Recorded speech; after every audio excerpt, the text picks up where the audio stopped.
Елімізде қаржы пирамидаларына қатысты алаяқтық қылмыстар әлі де басылар емес. Құқық қорғау органдары қарапайым тұрғындарды қанша құлақтандырса да, әккі айлакерлердің тұзағына түсетіндердің де саны азаймай тұр. Бел ауыртып, білек талдырмай пайда табуға ел неге сонша құмартып кетті? Бизнес-план тегін бар. Бізге пайда не? Пайда болады. Онда бонустар доллармен аламыз. Түркістан облысында 2000 салымшыдан 3 миллиард теңгеден астам қаражат жымқырған қаржы ұйымына қатысты дау басылар емес. Сот үкімі шықса да салымшылар тергеу ісіне неге күмәнданады? Халық айтқандай, әлемі бөлек, Түркістанның заңы да бөлек деген рас па? Осыдан 4 ай бұрын Түркістан облысында қаржы пирамидасын құрды деген айыппен 25 адамға сот үкімі шықты. Тергеу барысында 2000-нан астам жәбірленушіге 3 миллиард теңгеден астам шығын келген анықталған. Олар Түркістан, Маңғыстау, Жамбыл облыстары мен Шымкент, Астана және Алматы қалаларының тұрғындары. 1000-нан астам том болған іс сотта 1 жыл қаралған. Ақыры 5 адам 10 жылға, қалғаны 8 жылға қамалыпты. Бірақ сот үкімі әлі бітпей отыр. Айыпталушы өздеріне тағылған айыпқа да сот шешіміне де мүлдем келіспей, апелляциялық сотқа қайта арызданған. Ал жәбірленушілер де тергеуге шикіліктің бар екенін айтып, істі қайта қарауын сұрап отыр. Қазір әділдік іздеп жүр. Бұл қаржылық пирамидаға қатысты көтерілген даудың біріншісі де соңғысы да емес. Жақсы білеміз. Елде қаржылық ұйымдарға алданып, сан соғып жатқан тұрғындарда қылмыстары дәлелденіп, қамалған алаяқтарда жетерлік. Алайда соны біле тұра, көре тұра, халық неге оңай ақшаға алданады? Ал көпті пайдаға кенелтеміз деп алдайтын қаржылық ұйымдарға неге тыйым болмай тұр біздің елде? Ассалаумағалейкум, құрметті көрермен. Астана арнасының тікелей эфирінде айтарым бар. Дәл бүгінгі тақырыпқа қатысты сізде де сауал, ұсыныстар болса, біз тікелей эфирдегі экранда көрсетілетін нөмірлер арқылы сізбен де байланыс орнатуға дайынбыз. Студияда мен Талғат Қалжан және әріптесім Луна Бекбосын. Сонымен қатар бүгінгі тақырыпқа қатысты айтарымыз бар деп келіп отырған студия қонақтарымен танысып алсақ. Ләззат Жанмолдаева, экономист, бізде қош келдіңіз. Гүлизат Шүкір қызы, халықаралық медиатор, заңгер де студиямызда. Сонымен қатар Жанар Мағамбет бар, психолог, Әлібек Әділев, Қазақстан Республикасы қаржылық мониторингі агенттігінің ресми өкілі. Ассалаумағалейкум. Нұриден Дауылбаев, Қазақстан Республикасы ішкі істер министрлігі тергеу департаменті аймақтық бақылау басқармасының бастығы. Және де бізде жәбірленушілердің өкілі, яғни заңгер Нұржан Сексенбаев. Ассалаумағалейкум. Қош келдіңіздер. Міне осы құраммен бүгінгі тақырыпты талдайтын боламыз. Елімізде қаржы пирамидасына қатысты алаяқтық қылмыстары жылдан жылға өршіп барады. Жақсы білеміз. Құқық қорғау органдары қарапайым тұрғындарды қанша құлақтарғанымен әккі болмай тұр. Достар, бұны жақсы білеміз. Неліктен нәтиже болмай жатқанын да жақсы білеміз. Дегенмен бүгінгі тақырыпты, тікелей эфирді дәл осы тізесі шыққан тақырыпқа арнауымызды жөн көріп отырмыз. Алдымен сюжетті көріп алайық, содан соң жалғастырамыз. Әлеуметтік желіге кірсеңіз жарнамаға сүрінесіз. Тез табыс тапқыңыз келеме деген кезде елең ете қаласыз. Бірақ сәтте байытып жібереміз деп үйіп төгіп уәде беріп жатқандар көп. Харам болса мен кірмеймін. Менің тетем бар ғой, родной прокуратурада істейді. Юрист 15 жыл. Мен кіру үшін документтің заңдарын бәрін қарадым. Түгел таза. Сосын ол бастады. Сенімге кіру үшін бірінші өз жағдайын баяндайды. Сандарды ойнатып, математикалық түсіндірулер жүргізеді. Ақ қағазға жазылған миллиондарды көргенде артынан еріп кеткін келеді. Бірақ істі бастау үшін қомақты қаржы сал деп талап қояды. Мен кредит алуға возможность болмаған. Мен бір ай жауапсам, запросын алды. Сөзіне сеніп қызыққандар кредит рәсімдеп, айтқан затын сатып алады. Өзі табыс табу үшін 2 адамды мәжбүрлейді. Кейін сапасыз дүние алып сан соғып қалады. Алдаудың түрі көп. Бірі тұрғын үй аласыз десе, енді бірі пайыздап ақша табасыз деп көндіреді. Индиго 24 Evolution деп аталған заңсыз ұйым 1,5 миллиард теңгені алып алдап кеткен. Атқарылған тиянақты жұмыстардың нәтижесінде алғашында 5 күдікті, кейіннен 7 күдікті ұсталды. Осылайша қаржылық ұйым құрып, жұртты тақырға отырғызған қылмыстық топтың ісіне нүкте қойылды. Пирамиданы ұйымдастырған 3 адам 12 жылға сотталды. Орынбасарлық міндет атқарған тағы 5-еуі 10 жылға, қалғандары 8 жылға қамалды. Барлығының дүние мүлкі тәркіленді. Қандай көмек не істейін? Жүрегім сатайын ба мен? Менде ақша жоқ болса не істеймін мен, айтыңызшы. Қаржылық мониторинг агенттігінің жұмысымен тоқтаусыз ескертуіне қарамастан, айла малдардың қылмыс екендігін біле тұра, қаржы пирамидаларына тосқауыл болмай тұр. Оларға алданатындар да азаяр емес. Қиналмай пайда табамын дегендер қомақты қаражаттарын алаяқтардың алақанына өздері салып беретін көрінеді. Биыл жыл басынан бері Астана қаласы бойынша 2000-нан астам адам алаяққа алданған. Следуется ряд уголовных дел. Департамент Астана Раушан касса айналымы, Investment Consulting Agency жауапкершілігі шектеулі серіктестігі отбасы мен жастарды қолдау қоры корпоративті қор деп аталатын қаржы пирамидаларын әшкерледі. Оларды ұйымдастырғандар сот үкімімен инвестиция мен ақшаны салуға байланысты қызмет түрлерімен айналысуға құқығынан ұзақ жылға айырылып, абақтыға қамалды. Қазір қаржы пирамидаларына қатысты 65-тен астам қылмыстық іс тіркеліп, 138 адам қылмыстық жауапкершілікке тартылды. Олардың 50-ден астамы сотталып, 180-нен астам қаржылық компаниялар мен фирмалар қызметін тоқтатты. Департамент қызметкерлері тұрғындарды барынша сақ болуға шақырады. Себебі оңай ақша табуға деген ұмтылыс одан да үлкен қаржылық шығындарға әкелуі мүмкін. Я, көріп отырғандарыңыздай, шынымен де оңай олжаға ел неге әлі күнге дейін құмартып келеді? Осы сұраққа сіздердің жауаптарыңызды күтеміз, сұрақтарыңызды күтеміз, экранда көрсетілген номер бойынша. Және эфирімізді мына бір сұрақпен бастасақ, заңгерлерден сұрайықшы. Осы іске қатысты Индиго 24-тің күдіктілерге қатысты үкім шықты ма? Күшіне енді ме? Үкім шықты, бұл ісіне күшіне енді ма? Жоқ, бірінші сатыдағы соттың үкімі Түркістан қалалық сотында оқылды 7 қазан күні 2022 жылдың. Бірақ қарсы тарап, яғни жауапкер сотталушылардың тарапы үкімге келіспейтінін жариялап, апелляциялық сотқа берген. Бізге қазіргі таңда түсініксіз болып тұрған жағдай, апелляциялық сот 3 айдың мерзімінде қарап, 16 қаңтар күні ағымдағы жылдың істі қарады, соттың төрағасы, және соттың барысында жәбірленушілерге, яғни екінші тарапқа берген жауабы бірінші сатыдағы соттың қағаздарымен, то есть жаңағы соттың үкімімен сотталушылар таныспаған, осыған байланысты артқа қайтарамыз деді. Яғни өз күшіне әлі енген жоқ. Енген жоқ. Жақсы, біз жәбірленушімен сұхбат бастайық, одан соң заң тұрғысында заңгерлердің айтарына да міндетті түрде тоқталатын боламыз. Біздің арамызда дәл осы қаржы пирамидасына қаржы салған жәбірленуші отыр. Қашан, қанша салдыңыз, барлығын өз аузыңыздан естісек? Иә, мен 2020 жылы үйім сатып, 2 миллион қаржы салғам осыған. Сіз ақша салған кезде оның қаржы пирамидасы екенін білдіңіз ба? Жоқ, мен білген жоқ. Сізге не деп таныстырды бұл орталық өзі? Мағам қазақстандық өнім деп. Қазақстандық өнім, мынау. Сіз инвестиция ретінде, инвестор ретінде тіркелесіз, иә? Иә, ойынға кіресіз, сол кезде табысыңызды көресіз деді. Қанша табыс көру керек едіңіз? 2 миллион салдыңыз. 2 миллион салдым, 4 миллион берем деген. Қашан? Қанша уақытта сіз 2 миллионды? 7 айдың ішінде. Яғни сізге ұсынылған шарт бойынша сіз 2 миллион саласыз, ол 2 миллион дәл 7 айдың ішінде еселеніп 4 миллион болады. Яғни ол жерде кез келген сумма дәл сол 7 айда 2 есеге көбейді ғой. 3 миллион болсын, 1 миллион болсын, дұрыс қой. Бірақ қандай талаптары болды? Не істеу керек едіңіз сол табысты алу үшін? Ол жерде талап болғанда арқаңыздан адам тартып, тағы басқа жарнама жасап, адам тартсаңыз, сол жағдайда сіздің, мысалы, мен 1 миллион салсам, мен адам тартсам, бір 6 адам тартсам, сонда мағам 6 миллион автоматически береді.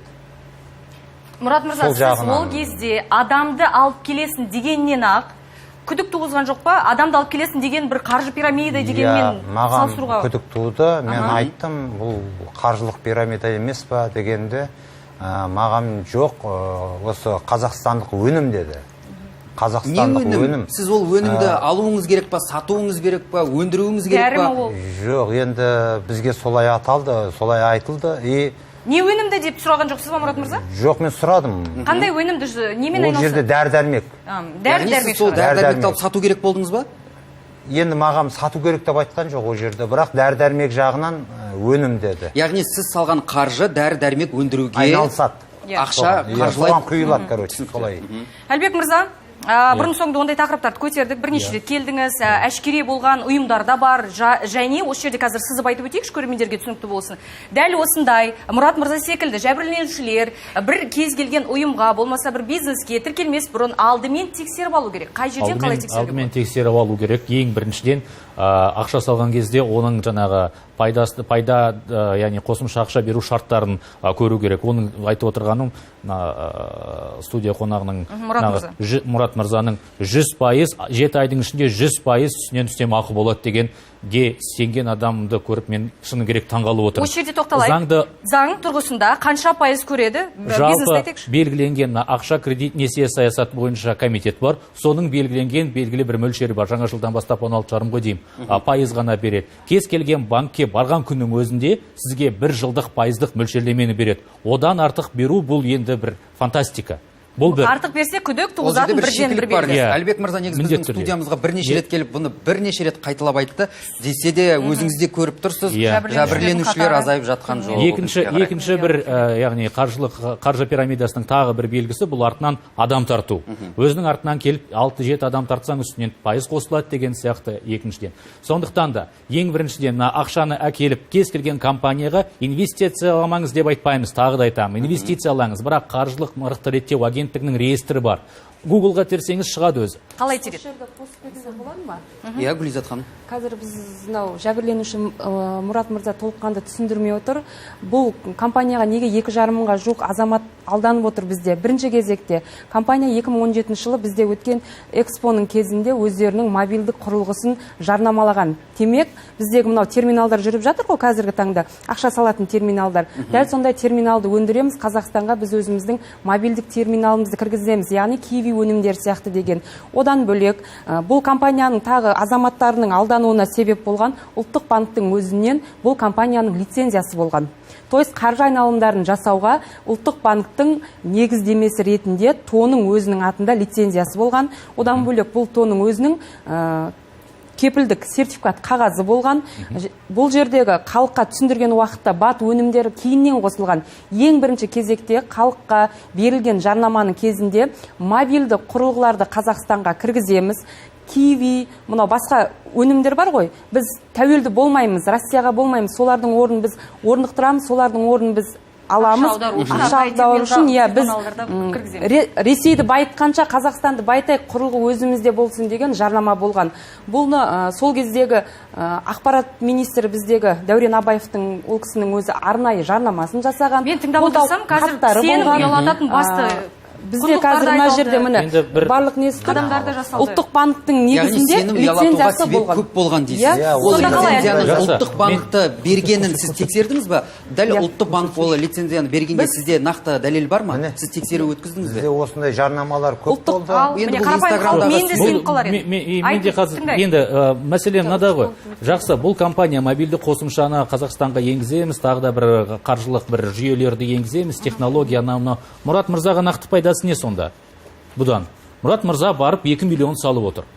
Мен просто бір түсінбейтінім қазір. Мұрат мырза барып 2 миллион салды. Ол инвестор бола ма сонда? 7 айдың ішінде 100%, енді тағы да көрерменде басынан бастап бір сұрақ қойыңыз. Көрермендерге айтар. Егер сізге Қазақстандағы екінші деңгейлі банктерден жоғары пайыз ұсынатын болса, бір қауіптенетін бірден бір белгі.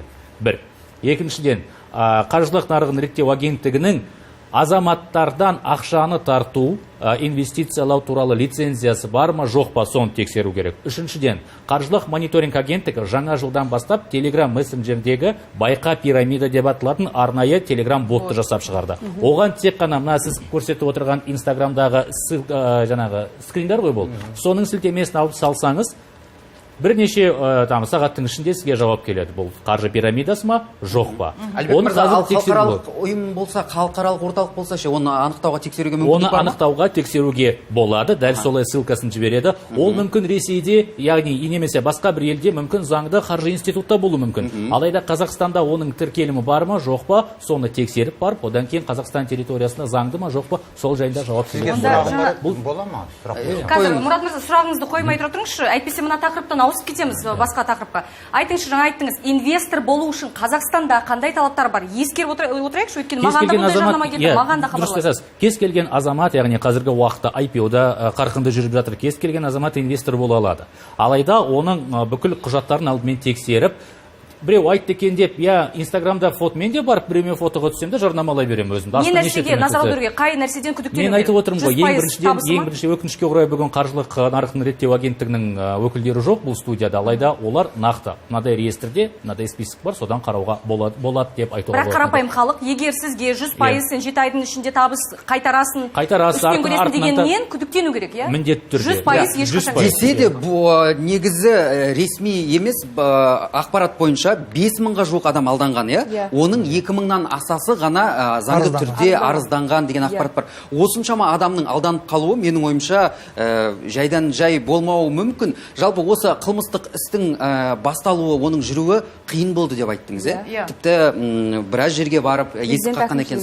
Айтыңызшы, соны өзіңізден естейік. 2020 жылы май айынан бастап бізге жәбірленушілер келе бастады.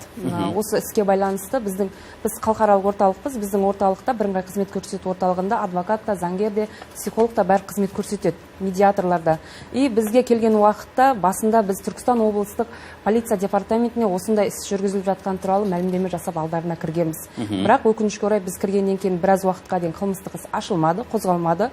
Бұл іс қай кезде қылмыстық іс ашылды? Біздің өзіміздің тарапымыздан ең бірінші кезекте біз нені анықтадық? Ұлттық банк, яғни қаржы нарығын реттеу агенттігіне біз арнайы келдік. Не үшін? Себебі бұл пирамидаға халықтың басым көпшілігі кредит алып кірген. Кредит алып кірген уақытта бір қызығы, бұл жерде мысалы ұлттық банктың өзінің банктың системасына байланысты халықтың 40 мың айлық алатын кісіге басына 160 мың кредитті берген. Банк қызметкерлерінің де бұл жерде бір қандай да бір несі бар деп біз басынан дабыл қақтық. Мен айтайын, қазір нақты түрде биыл міне 3-ші жылға кетіп жатыр. Банктың тарапынан, ұлттық банктың тарапынан, қаржы нарығын реттеу агенттігінің тарапынан сол кездегі олқылық жіберген банк қызметкерлеріне қатысты не ішкі істер министрлігінен, не ішкі істер бөлімінен, не қаржы нарығын реттеу агенттігінен бірде-бір шара қолданылған жоқ. Бізде нақты дәлелдер бар. Мысалы, 40 мың айлық алатын кісіге 160 мыңға дейін айлық жаңағыдай кредитті рәсімдеген, мүлдем жұмыс істемейтін кісілерге жаңағыдай кредит рәсімдеген, заттай кредит рәсімдеген, мысалы Шардара қаласында Жанғожа магазиннің ішінде заттай рәсімдеген, заттай емес, ақшалай алып кеткен. Менде қазір нақты түрде дәлел бар. Мен 2020 жылы осы мәселені қаржы нарығын реттеу агенттігіне өзімнің атымнан бірнеше рет хат жазғанмын. Осындай іс жүріп жатыр деп сіздерде тіркелген ФЛС 13-661 09-09-2020 жылғы ұжымдық арызда, бірақ өкінішке орай ешқандай шара қолданылған жоқ. Ішкі істер министрлігіне дәл осы бойынша арыз жазғанбыз, бірақ өкінішке орай жоқ. Қаржылық мониторинг агенттігі емес. Дегенмен онда ортақ сұрақ қояйық. Неге әлі күнге дейін біздің елімізде ешқандай шектеу жоқ, ешқандай бақылау да жоқ? Оны біз өткен бағдарламада тура осындай мәселені көтерген болатын осы жерде отырып. Ең біріншіден компания өзінің жаңағы окет дейміз, яғни өзінің экономикалық қызметі қандай болады? Білім курсы бола ма, технология бола ма, басқа бола ма, ол бола береді. Оны не істеп жатқанын, мысалы, қаржылық мониторинг агенттігі, я болмаса полиция өкілдері барып, оны тексермейді ондай. Салығын төлеп жатыр ма? Демек, ол заңды түрде өзінің кәсібін жүзеге асырып отқан азамат. Демек, ол қылық осы министрліктен кетіп жатқан шығар. Қарапайым халықтың алданып жатқаны. Ал егер де олар барып, одан кейін барып, осы компанияға барып, ақша саламыз тағы да басқа, осы өзінің окетін жамылып, я компанияның атын жамылып, бір ақша тартатын болса, және азаматтар барып оған заявление жазатын болса, бізге келіп, я полицияға келіп жазатын болса, сол кезде ғана қаржылық мониторинг агенттігінің өкілдері, біз сонда салдарымен күресіп жатырмыз. Әлбек мырза, әлі күнге дейін неліктен себебін анықтап, басынан осы бақылауды күшейтіп, болдыртпасқа осындай әрекетке? Сондықтан менің айтып отырғаным, бұл түрдің өзінде бізде интернет жүйесін мониторингтеу бойынша жүйелер жасап жатыр. Былтырдың өзінде 13 мыңға жуық сайт және басқа да сілтемелер бұғатталды. Кибернадзор деген жүйе бар ақпарат агенттігінде. енді былтырғы жылдың статистикасын келтіретін олар болсақ, атауын өзгертіп, басқа атын жамылып, басқа кәсібін жалғастыра Айбек береді. мырза, сіздің айтуыңыз, яғни мұндай пирамидалық жалпы осындай орталықтар ресми түрде мүлдем басқа қызмет түрін белгілеп құжаттарын алып алаттағын, бірақ жұмыс барысы басқа болады, сондықтан біз оны білмей қалуымыз мүмкін деп тұрсыз ғой. Дұрыс түсіндік. Нұриден мырза, сізден сұрайықшы, енді осы іске қатысты тергеу мәселесіне, сотқа арыздану процесінің қандай болғанын айтты. Сіздің тыңдап отырсыз, айтарыңыз Және қандай? нақты сұрақ, неге ішкі істер министрлігі бірден келіп тергеуге мән берген жоқ, қатысқан жоқ деп айттыңыз ғой? Солай емес па? Біз қазірдің өзінде не істеп отырмыз? Әлібек мырза айтып кетті ғой. Бізде инвестициялық, қаржылық көп ұйымдар бар. Ол жерге мысалы біздің азаматтар ақша құяды, қолдарында өздерінің шарттар болады. Сол шарттармен жұмыс істейді. Заң бойынша біз ондай қызметке араласып тексеріп қылмыс қозғауға біздің мүмкіншілігіміз жоқ. Ал нақты осы егер сот арқылы ол жалған деп табылған болса ғана біз іс қозғаламыз. Ал бұл жерде іс қозғалған, қалай бізге жәбірленуші келіп қозғалған, бұл жерде мәселе, сіз түсініңіздерші, ол қаржылық пирамида деген нәрсені кез келген жағдайда қылмыскер пайдаланып кетеді. Ол тек қана бір инвестиция ғана емес. Мысалы, ломбардқа пайдаланып кетті, басқа жақ. Кез келген жұмыс істеп тұрған ұйымға бұл кісілер сізге керемет ақша сыйлық сізге сыйлаймын деп уәде береді. Содан кейін сіз соған сеніп, адамдар соны ақша салады. Енді бұл жерде бір айтатын нәрсе, осы бақ құралдарының несінің әсері өте көп. Біз мысалы соңғы 3 жылда бұның жайлап жоқ болып кеткен байқап отырмыз да, себебі біз әр хабарды халыққа түсіндіріп айтып жатырмыз. Сізге біреу бекерден бекер, ол өндіріс емес, ештеңе емес, ақшаңызды көбейіп беремін деп сәл адам ойлану керек қой. Енді бұл жерде бір нәрсе бар. Желілік маркетинг деген нәрсе бар. Өзіңіз білесіздер, мысалы косметиканы сатуда желілік маркетинг ол таза заңды нәрсе. Оған ештеңе істей алмайсыз. Мысалы, косметиканы шығарады фабрика, оның өзінің құндық бағасы бар, соның үстіне құнына ол жаңағыдай пирамида сияқты қылып, сіз өзіңіз сатасыз, өзіңізден кейін 3 клиент әкелсеңіз, сізге жаңағы жеңілдік беріледі. Тура сондай маркетинг, заңды нәрсе. Сол маркетингті бұлар қылмыскерлер өзінің пайдасына заңсыз жолына пайдаланып отыр. Ол түсінікті. Нұриден мырза, айтыңызшы, енді жалпы қазір жәбірленушілер айтып жатқан іске 30-ға жуық тергеуші қатысқан екен, қателеспесек. Соған қарамастан жәбірленушілер бұл шешіммен көңілі толмайды. Енді бұл жерде бір мәселе, жәбірленуші неге көңілі толмайды? Себебі ақша қайтпай жатыр да. Түсініңіздер. Енді қаржылық пирамиданы көп адамдар түсіне бермейді. Жәбірленуші келіп айтады, біз осынша ақша құйдық, ол ақша қайда кетті дейді. Яғни ақша қайтпай ма? Ақша қайда кетті дейді. Қайтады, бірақ барлық қайтпайды. Неге? Біз өзіміз зерттеу жүргіздік. Жиналған ақшаның 70%, сіз дұрыс айттыңыз. Бұл жерде 2000 жәбірленуші бар ма? 5000 адам қатысқан бұл пирамидаға да. Пирамиданың біздің пирамида неге айтамыз? Біз басындағы біз қылмыскерлерді ұйымдастырушылар жауап таттық қой. Ортада осы кісілердің таныстары, туыстары, ағайын тумаластары бар. Осы кісілер сол жерге тартқан.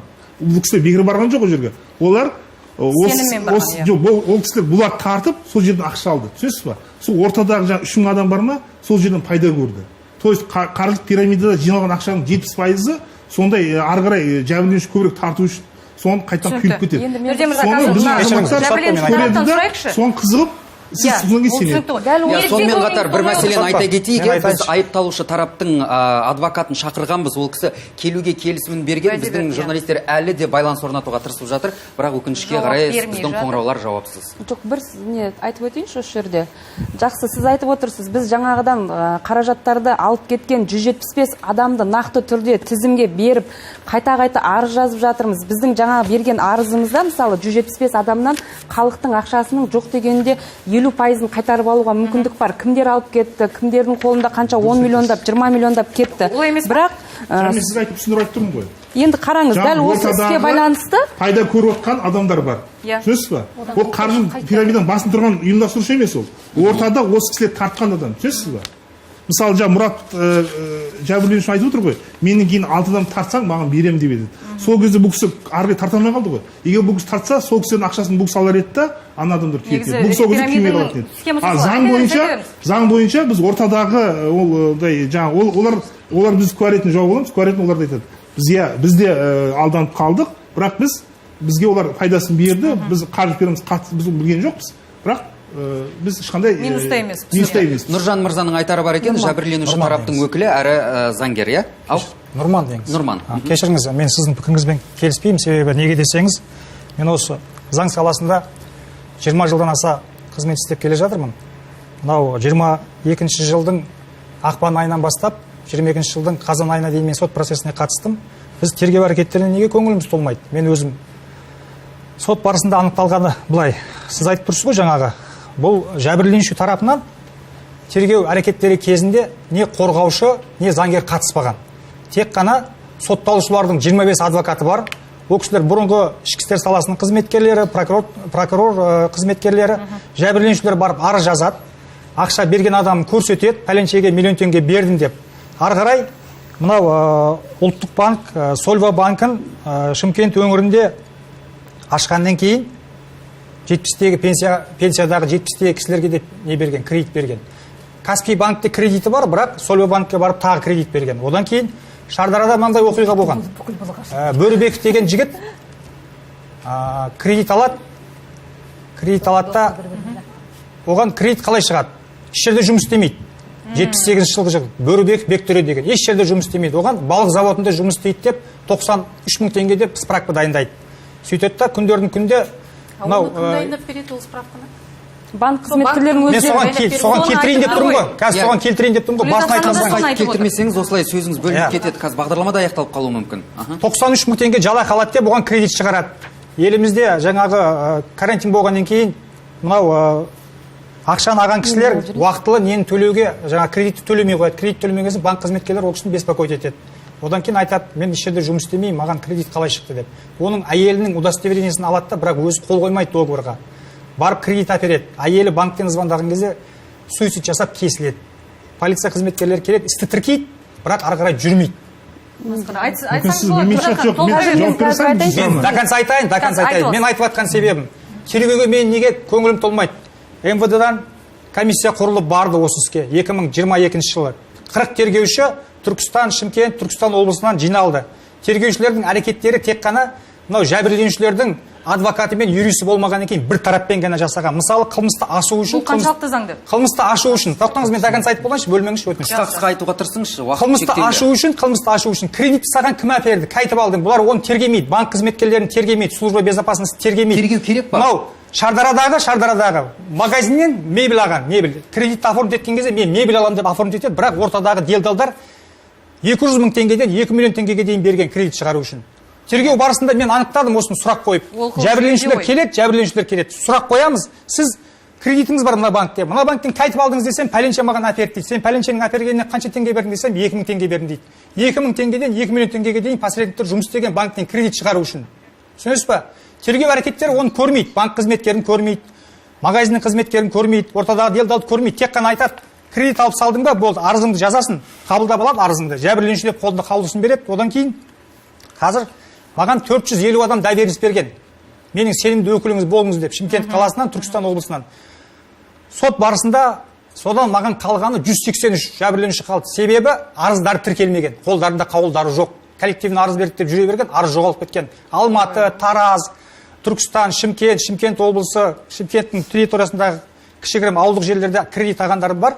Солар арыздары тіркелмеген, бүгінгі күнге дейін жазады маған. Менің арызым не болды, менің арызым не болды, менің арызым не болды деп. Тергеушілер бір жақты тергегенде, прокурор көз жұмып қол қойғанда материал сотқа жіберген. Жақсы, жүйеге тағы тоқтала жатармыз, ойыңызды түсіндік. Гүлзат ханым, айтыңызшы, апелляциялық сотқа беріпті, жаңа екінші тарап. Сонда не шағым айтып тұр? Не нәрсеге келіспей отыр? Жалпы қалай болып жатыр? Апелляциялық сотқа берген уақытта ол тараптың не деп шағым бергені бізге белгісіз. Негізі бірінші сатыдағы сотқа келіспейтін жерлерін көрсету керек еді. Бірақ апелляциялық соттың уақытында төраға бірінші тараптың таныспағаны үшін біз істі қайттан бірінші сатыға жіберіп отырмыз деді. Бұл мәселені біз жоғары соттан қазір сұратып отырмыз.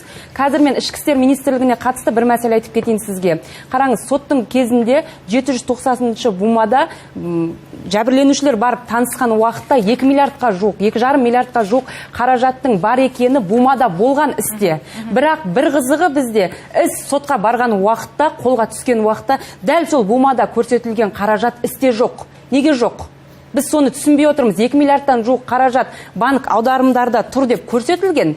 Іспен танысқан уақытта қаттамасы берілген, қаттамада Елеулиева қол қойып алған, танысқан тергеуші Алтынбаевтың, Еділ Алтынбаевтың несімен, рұқсатымен көшіріп алынған, бірақ іске барған уақытта ол іс жоқ. Бірінші сұрақ. Екінші сұрақ. Соттың кезінде судья Иржанов осы тергеуді істі басқарған Алтынай ханымның тергеушінің өзінің тарапынан кеткен қателіктеріне байланысты қайта тергеу тексеру жүргізілсін деген. Бірақ бүгінгі таңда неге тергеушілеріңізге қатысты ешқандай тексеру жүргізіп жатқан жоқ?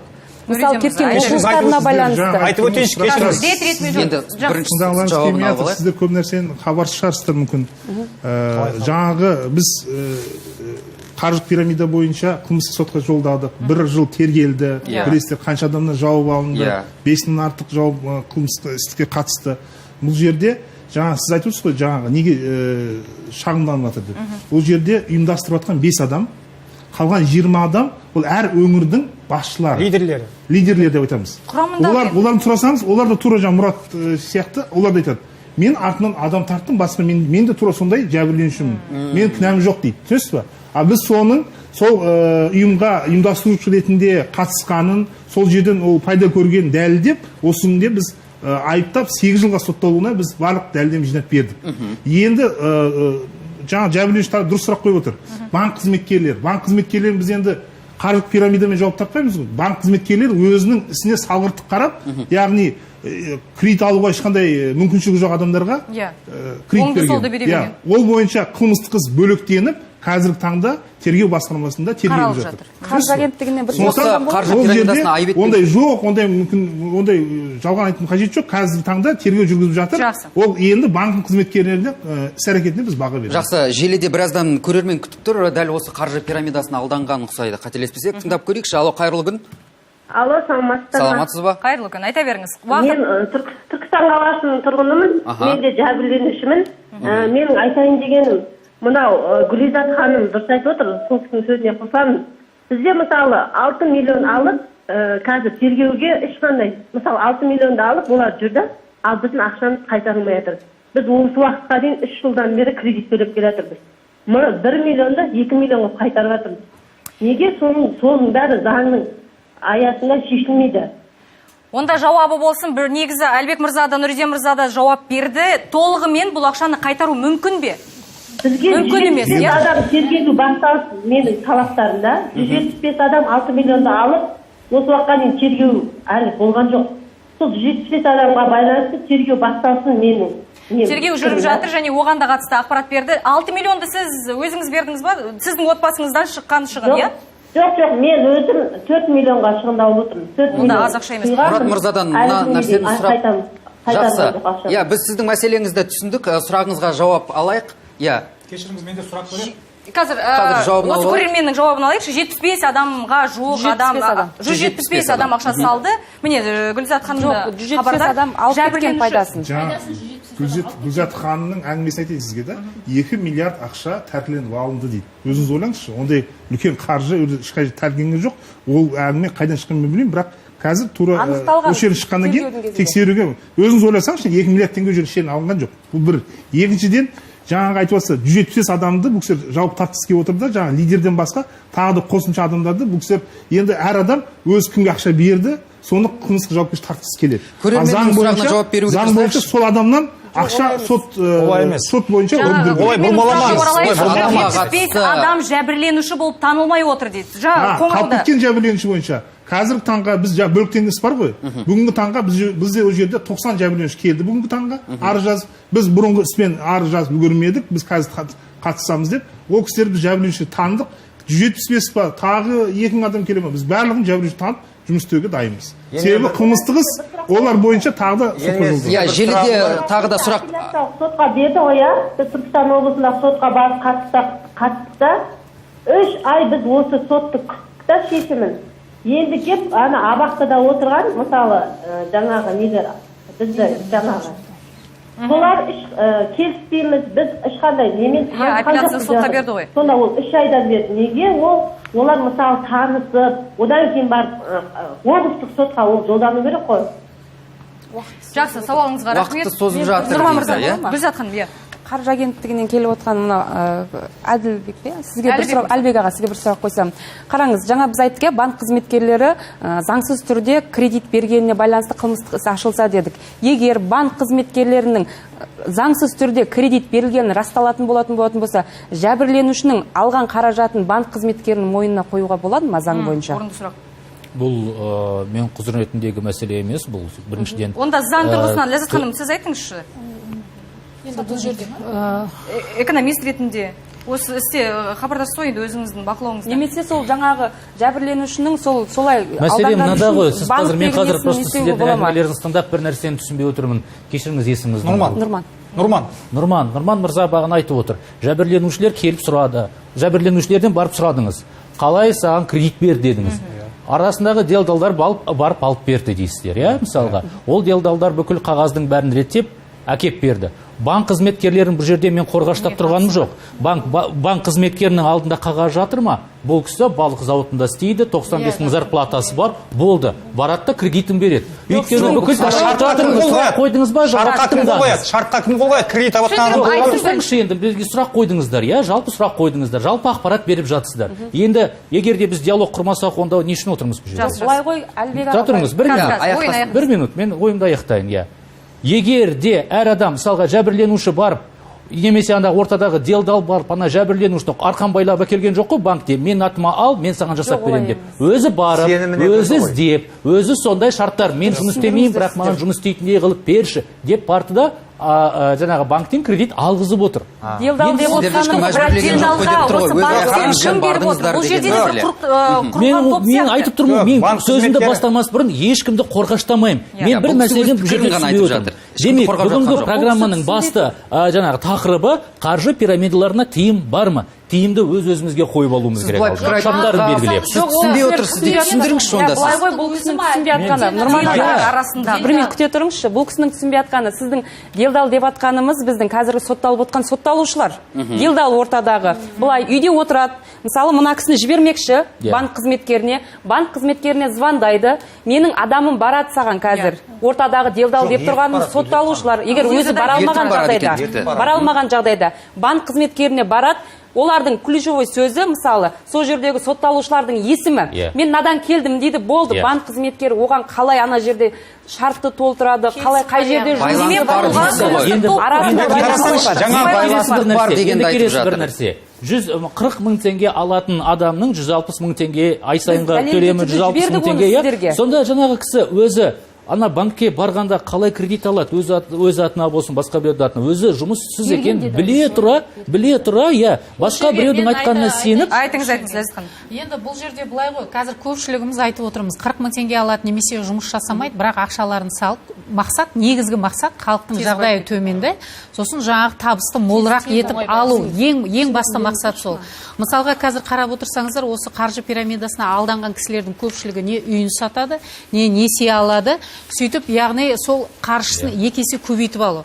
Бұл кезде жалпы тек қана жаңағы адамдардың қаржылық сауаттылығы төмен, не болмаса арадағы жаңағы мынау жемқорлық қой, былайынша айтқанда. Банк қызметкері де жаңағы адамдарды кіргізіп осылай беріп отыр. Ол банктың қызметкері де тек мен пәленшеден келдім дегенде соның аты үшін емес, ол яғни бір белгілі мөлшерде оныменен бөлісіп отыр.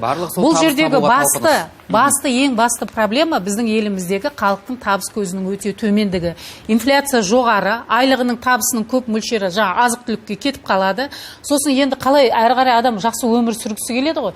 Одан сосын амал жоқ барады да, осындай бір жолдарды қызықтыру жағы, жарқ-жұрқ еткен керемет, 2 миллионыңды 4 миллион қылып аламыз, оның үстіне тез бір 7 айда деген кезде адам қызығады. Осы жерде бірден сауаттылыққа тоқталыңызшы, қаржылық сауаттылықты қалай көтеру керек? Қаржылық сауаттылықта осы жаңағы бақ құралдарынан өте жаңағы агрессивті түрде дейді ғой, оны жарнамалау керек. Сосын қазір көптеген желілерде көріп отырсақ, психологиялық адамның сонымен жұмыс жасау көп та. Бірақ қаржылық жағынан ешқандай аз мүлде. Оның үстіне жаңағы тек қана несие алып беру, тегін жаңағы грантты алу деген сияқты сондай ақпараттар бар да, жалпы осы қаржылық сауаттылыққа көпшілік соған мойын бұру керек сияқты. психологтың да пікірін естейік, иә? Ана жаңа 40 мың алатын адамға сұрақ қойғым келеді да, сізді алдап берді. Сіз 40 мың аласыз, бірақ айтты сізге, айына 160 мың әкелесіз деді. Сіз оны қайдан әкелесіз, өзіңіз ойламадыңыз ба? Мен түсіндірейін сіздерге. 160 Бұл мың теңге қараңыздар. алып отыр несие. Сіздер қазір айына 160 мыңдай төлейтін қылып Табысы төлеуге жетпейді ғой, сол кезде неге ойланбайды деген Бұлай сұрақ ғой, қой. қараңыздар, міне түсініңіздерші сіздер. Экспоның кезінде бұл кісілер терминал қояды.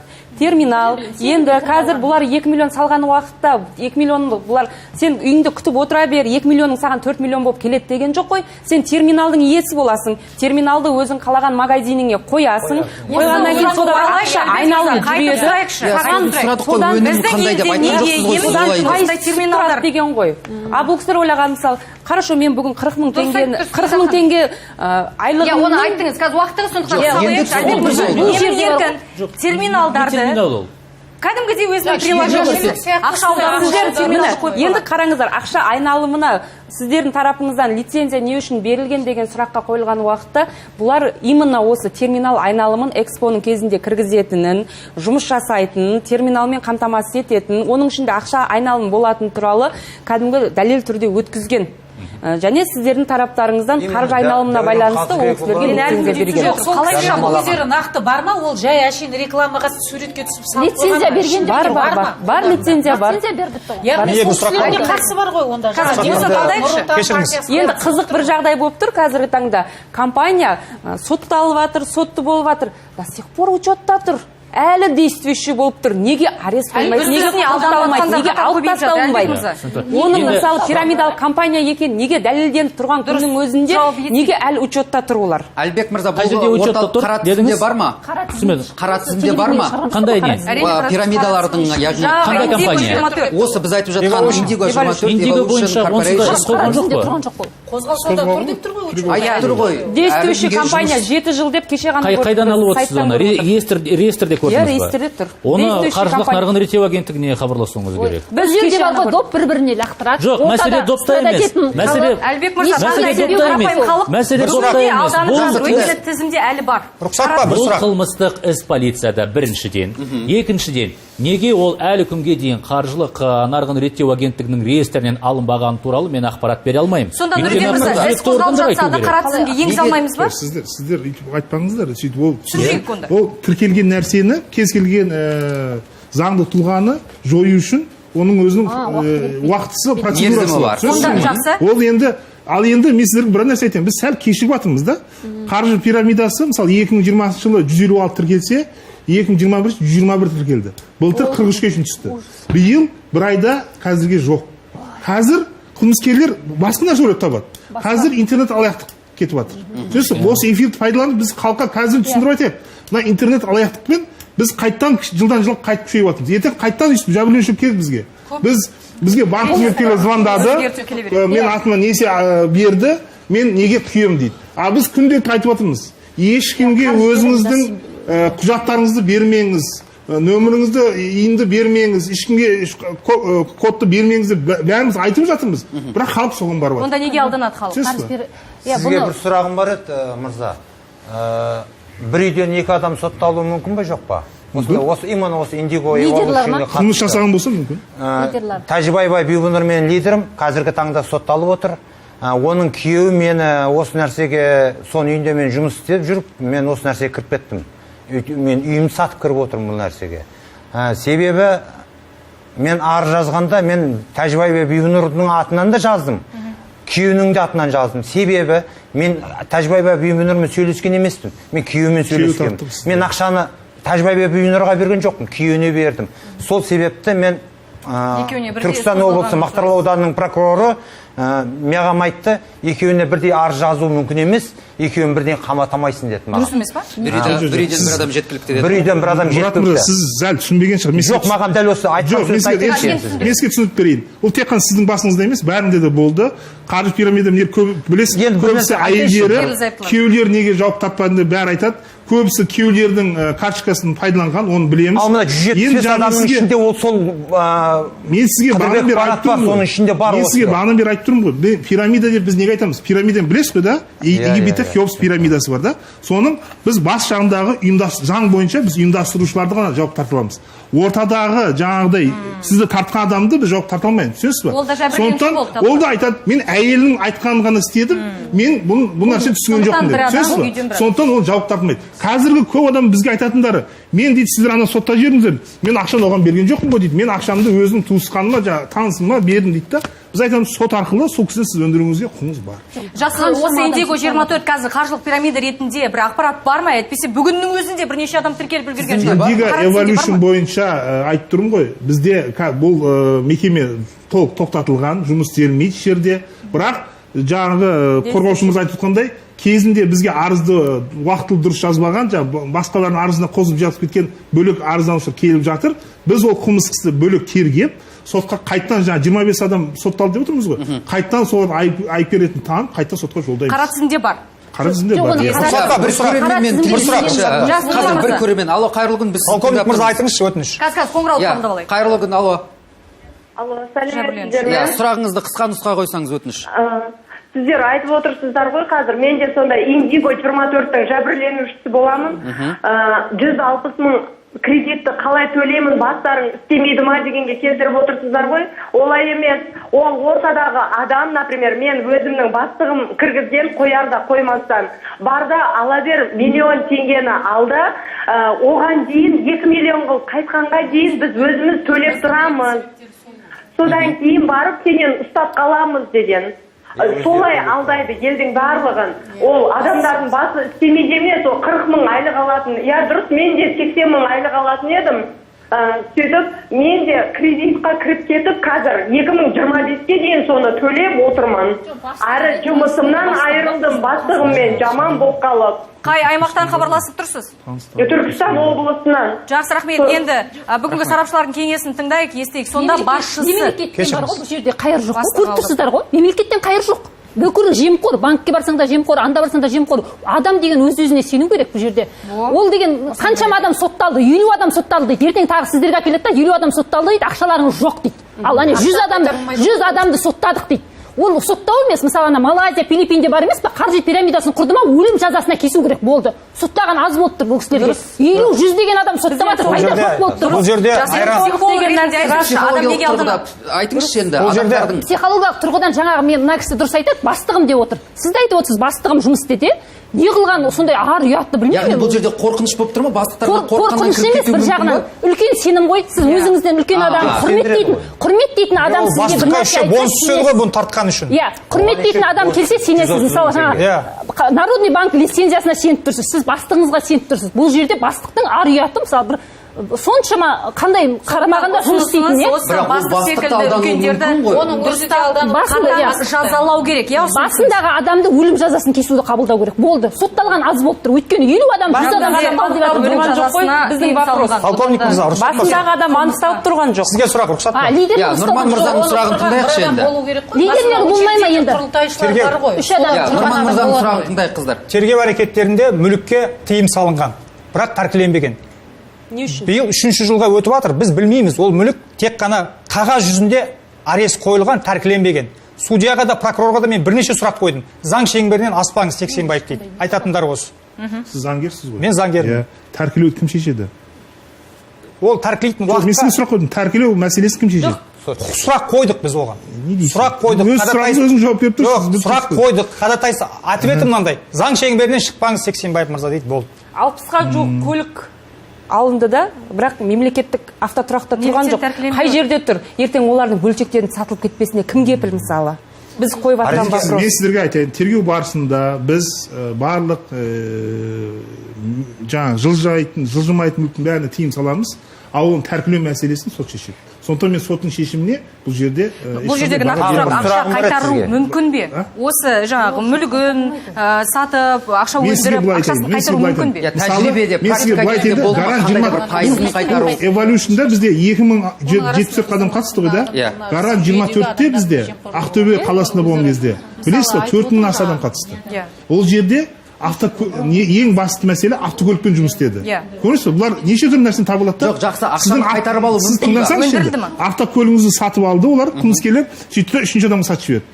енді өзіңіз шешіңіз, автокөлік сіздікі ма жоқ сізде үшінші сатып алған адамдікі ма? Ол мәселені сот шешеді. Сондықтан біз ол автокөлікті тыйым саламыз, барлығын іске тіркейміз, сөйтіп сотқа береміз. Тәжірибеде ақша өндірілген кездер болды ма осындай қаржылық пирамидаға қатысты? Мен сізге қайтып етемін. Барлық күдіктілердің шотындағы бұғатылып алынды. Енді мен сізге қайттан бағанан бері айтып отырмын, үшінші рет қайталап етейін да. Бұл пирамида, қаржылық пирамида 70% жаңағы осында қатысқан басқа адамдарға беріледі. Түсінесіз ба? Жаңа айтып отыр ғой мынау. Мен тартқан адам деп. Түсінесіз ба? Ол түсінікті. Қазір ғана шағын ғана жақсы сұрағымыз. Сұрақтан бұрын жаңағы сұрақтың жауабын алайықшы. Сонда қайтарылмайды деген сөз ба? Мына кісілердің ақшасы қайтарылмайды, иә? жүр дегенге келтіріп дұрыс түсінікті ақшаны, яғни бір-бірден алып салып Жақсы, қой білгерім. Сіз сұрақ дұрыс қойсаңыз, сіз қайтарылмайды емес. Қанша зат, қанша сома қайтарылды, ол соттың шешімінде бар. Түсінесіз ба? Мен соттың шешіміне баға бере алмаймын бұл жерде. Сот бар ақшаны қайтарды. Практика кезінде заң күшіне енген жоқ қой соттың шешімі. Арестке қойылған мүлік магазин, мысалы үшін магазинді айтайық, арестке қойылды, ол жұмыс істейді ма заңды түрде? Арестке қойылған магазин заңды түрде жұмыс істеуі мүмкін ба? Жұмыс істеуі мүмкін, е? Қалай ол жұмыс істейді? Ол арестке тұр. Ол сот несі болады? Мен сізге қайтып етемін. Біз тыйым саламыз. Тыйым салу деген не сөз? Ол мүлікті ол сата алмайды, ешінші адам бере алмайды. Болды. Ал пайдаланса, біз оған тыйым сала алмаймыз. Сатылып та кетті, талай үйлер. Сатылған жоқ ешқандай. Сатылып кетті, мынау сіздер қойған тыйымды сатылып кеткен үйлер бар. Ол тақырыпқа әлі ораламыз, сұрақтарымыз да көп. Әлі де тікелей эфирде хабарласып өз пікірлеріңізді білдіре аласыз. Қазір шағын жардама алыстамаңыздар.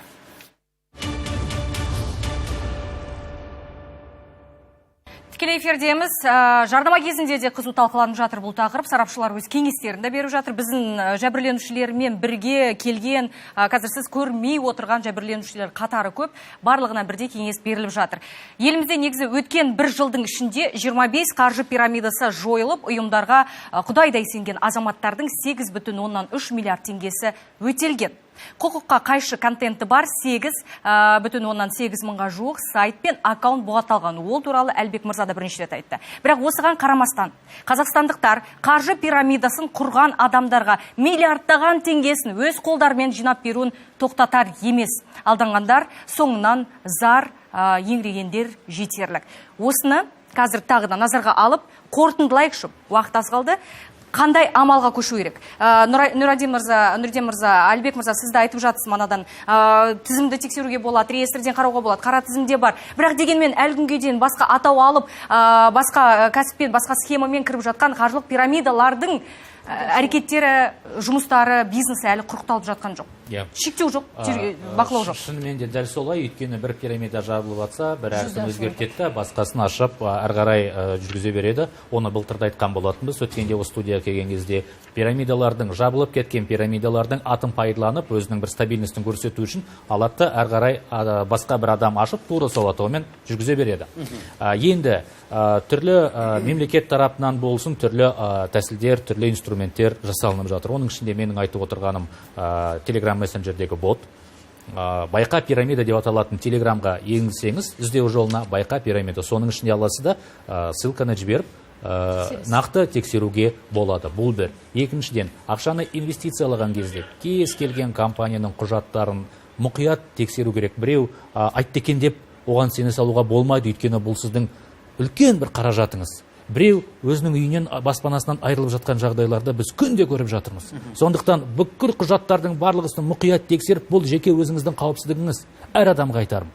Одан кейін барып, тексеріп болғаннан кейін, я шынымен де барлық заңға сәйкес келеді екен деген компания болатын болса, одан кейін барып инвестициялауға болады. Және үшіншіден, ең бастысы, біз әрбір нәрсені өзімізден бастауымыз керек деп ойлаймын. Өзімізден бастауымыз керек. Қаржы пирамидаларының белгілеріне қысқа тоқтала кетейікші. Бұған дейінгі эфирлерде айттыңыз десе де бүгін тағы да айту керек болып тұрған. Бұл деген бір фантастически беретін пайыздық мөлшерлеме. Бір. Екіншіден, қомақты ақша аласыз. Аз ғана уақыттың ішінде бір керемет пайдаға кенелесіз деген бұл оның өзі бір күдік туғызу керек. Екіншіден, артынан адам келеді дейді. Артынан да келтіру керек. Осы жерде желілік маркетингта да бұл система бар. Артыңыздан адам шақырасыз. Мен қазір Инстаграм арқылы хаттарын оқып отырмын. Біздің көрермендер хабарласып үлгермей қалғандар желілік маркетинг туралы сұрап жатыр. Желілік маркетингте сіз кез келген ақша үшін өнім аласыз. Өнім аласыз, сіз сатып аласыз. Дүкенге барғанда заказдап бересіз, неңізді алып келеді, жаңағы өніміңізді, сол үшін ақша төлеп отырсыз. Нұрден мырза дұрыс айтты, белгілі бір үстемақысы бар, белгілі бір шығарған фирманың, бірақ сіз сол бағаға келісіп, сол өнімді алып отырсыз. Яғни өнім немесе жұмыс жасайсыз. Қаржы пирамидасында болса, ақшаны бердіңіздер, бір андай фантастический сроктардан кейін сіздерге мынадай аспанға қарап отыра ақша түседі деп айтылса, бірден күдіктену қажет. Жақсы түсіндік. Психолог Жанар ханым айтсыншы осы жерде қалай алданудан қорғаламыз, өзімізге қандай сұрақ қоюымыз керек? Алданудан ол алдану ма? Бірдей. Алданудан енді қазақта сөз бар емес па? Аңғал, аңқау, жаңа айтамыз ғой. Сенгіш дейді. Сенгіш, аңғал, аңқау адамдар бар ғой, оны жер бетінен жойып жібере алмаймыз біз. Ал сол сияқты алдағыш, жаңағыдай тез, жаңағы өзінің қабілетін пайдаланатын манипуляция жасай білетін адамдар бар емес пе? Жаңағы аферист деп атамыз, сөзіне сенгіш, жаңағы өзінің беделін пайдаланып, өзін құрметтеп тұрған ана адамды жоғары өзі сенім ұялатып тұрғанын біліп пайдаланып кететін адамдар да бар. Сендіргіш, тез адамдарды сендіргіш. Ол жерде айтарым, өздеріңіздің адамдар бұл жерде мемлекеттен де қайыр жоқ қой, көріп отырсыздар ғой. Анда жібереді, біреу мында жібереді, 5 жыл, 10 жыл. Бұл кісілер де айтып отыр, қазір 100-ін жауып тастаса, бүгін ертең 100 басқа атпен ашылады ол пирамида. Сонда бұл жойылмайтын болып тұр ғой. Бүкіл елде бар дейді. Америкада да бар, анда да бар дейді. Ал заңды қатайлатып, енді білмеймін, мемлекетіміз мүмкін өлім жазасын кесіп жаңа лидерларына. Мүмкін содан кейін барып бұл тыйылмаса, бірақ оған тыйылғанша біз күтіп отпаймыз ғой. Қаншама адам үйінен айырылып жатыр, біреу суицид жасап жатыр. Сондықтан да адамдар өз-өздерін қолға алса, жаңағы айтқан телеграм чаттарға кіріп, ең болмағанда заңды ма, заңсыз ба, соны тексерсе, алдана бермесе, ол енді жаңағыдай сертификатты бәрі көрсете береді ол. Бірге суретке түскенде бәрі көрсете береді, мен халыққа айтқым келетіні. Алданатын адам алданады, сенгіш болып келетін адамды біз сабақ алмайынша дұрыстай алмаймыз. Желілік маркетинг пен Әлбек мырза, қаржылық пирамиданың ара-жігін ажырата алмайтындар көбіне алданып қалатын сияқты. Айтып отқан жоқ па, зат береді сізге, духи, сабын болды, соған өзінің ара-жігін ажырата алмай жатқан жоқ па? Ешқандай пирамидада ешқандай. Ләззат ханым, бағана айттыңыз, әлеуметтік жағдайының нашарлығы дедіңіз. Мен бұл жерде сізге нақты сұрақ қойып көрейінші.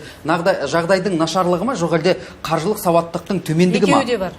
Қаржылық сауаттылық төменділігі де, және әлеуметтік жағдайдың қазіргі осы мысалға кішкене ақша салып тезірек ақшамды көбейтіп алсам, неге? Өйткен себебі жағына инвестиционный қорлар бар, инвестициялық қорлар бар. Шынымен де осындай жаңағы, бірақ ол қор биржасы деген ол қауіпті нәрсе, бірде бар, бірде жоқ деген сияқты биржаларда, оны кез келген қарапайым адам ол жерге ақшасын салып ойната алмайды. Ол деген үлкен жаңағы бір процесс жүретін. Соны көпшілігі жаңағы сол инвестициялық қормен шатыстырады. Мысалға қазір біз айтып жатырмыз, мына банктер жүйесінде 16%, одан артық сендерге үстінен пайыздық мөлшерлеме жоқ, неге содан асып кетпейсің? Жоқ. Ол банк, ол мемлекеттің жаңа шектеуіндегі ұлттық банктен берген қаржыдан одан әрі қарай жоғары пайыз бермейді. Ал мынау жаңағы үлкен инвестициялық қаржы құятын қор биржаларына қатысатындардың 50%-ға дейін олар табыс алады. Осындай табыс алатындар, бірақ олар кімдер? Олар қаржылық сауаттылығы өте жоғары, бүкіл ананы жүйе-жүйемен жасай алатын адамдар, сауаты бар. Ал ондай сіз брокер емессіз ба? Сіз ондай қор нарығында ақшаңызды салып ойната алмайсыз. Ал кейбір адамдар солар инвестиция жинап, мысалға брокерлер, солардың орнына жұмыс жасап беріп, сіздің ақшаңызды сол қор биржасында ойнатып, табыс тауып берген үшін үстінен өзінің әрине қызметіне ақысын алады. Соныменен көпшілігі шатастырады, ал мынау қаржы пирамидалары да осы жағдайды пайдаланады. Адамдардың сауатсыздығынан сол қор биржасымен бірге система солай болып келеді да, міне былай саласың. Жаңа айтып тұрсыз ғой, қазір тұра тұрыңыз. Былай айтады, жаңағы сіздер сетевой маркетингпен шатастырады деп отырсыз ғой. Неге? Сетевой маркетингте өнім бар, ал анау қаржы инвестицияда өнім жоқ. Сіз қаржыңызды біреуге жұмыс жасатуға бересіз да, сол пайдаланған сізге табыс тауып, ол нарықта жұмыс жасап, сізге үстінен табыс алып келеді ғой. Міне сол екі ортасын ажырата алмаған кезде біздер барамызда соған ұрынамыз. Міне осы жердегі сауаттылық, ол жаңағы экономист, мен де сауаттымын, бірақ мен қор биржасында мен ақшамды ойната алмаймын. Өйткені мен брокер емеспін. Сол сияқты мысалға мына юрист кісілер де бар. Бұлардың да сауаты жоғары, білімі бар. Тіпті 10 жылдық мектеп біліміңіз болса да, сізде сауатыңыз бар, ол жоқ деп айта алмаймыз. Ал бірақ нақ қаржы нарығында сіз өз қаражатыңызды ойнатуға сіздің оған сауатыңыз жетпейді. Ол басқа жүйе, оның құрылған инвестицияда салуы, әр нарықта қайсысы қандай көрсету, оның сауаттылық мүлде ара басқа. жігін ажырату керек жалпы. Ара жікті ажырата білу керек. Жаңа енді қорытындылаймыз ғой. Жаңа күдіктілерге заң жүзінде қандай жаза күтеді оларды? Дәлелденсе, дәлелденді және қатал ең. 8 жылдан 10 жылға шейін алды, 15 жылға шейін алуы мүмкін. Мәселе бұл жерде 15 жылға дейін ғана жаза күтеді, иә? Енді мәселе ол жазасында емес, мен ойлаймын. Мәселе жаңағы жәбірленушілер өзім сияқты қарапайым ауылдан шыққан азаматтар. Біз кішкене мемлекет басшымыз тыңдайықшы. Былтыр жолдауында барлығында осы қаржылық пирамида бойынша мемлекет басшымыз айтты. Мемлекет басшымыздың қазір айтып отқаны еңбек адамын дәріптейік дейді.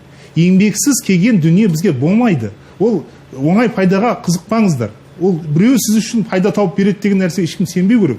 Мен түсінемін, бизнесмен миллион ақшасы артық жатса, соны бір жерге инвестициялатса, оны түсінемін. Ауылда қарапайым күн көріп жүрген азаматқа не керегі бар? Өзінің бала шағасынан басқа кімге жұмсайды ол? Тек қана еңбектен ақша табу керек болды. Мұндай нәрсе, мұндай мәселе мүлдем жоламауға күдіктілерді төмендікте осы жерде әсер етіп отыр ғой. Бәлкім жазаны қатаңдату керек шығар. Мақсат ше? Сіз қалай ойлайсыз? 15 жыл тым аз емес пе? Қанша адам, қанша трагедия болды? Мәселе жазада емес, мәселе айтып тұрмын, біздің орыстар айтады ғой, если когда будет предложение, тогда будет спрос, тогда и будет предложение, да? Ұсыныс болған жерде тағы адамдар жаңағы, иә. Яғни Нұриддин мырза, заң қанша күшейсе де таңертең кешке шейін экранда жақсы өмір, оңай өмір дәріптей берсек, бәрі соған қызығады. Ал егер біз таңертең кешке шейін еңбек адамын дәріптесек, жұрттың бәрі жұмыс істеп.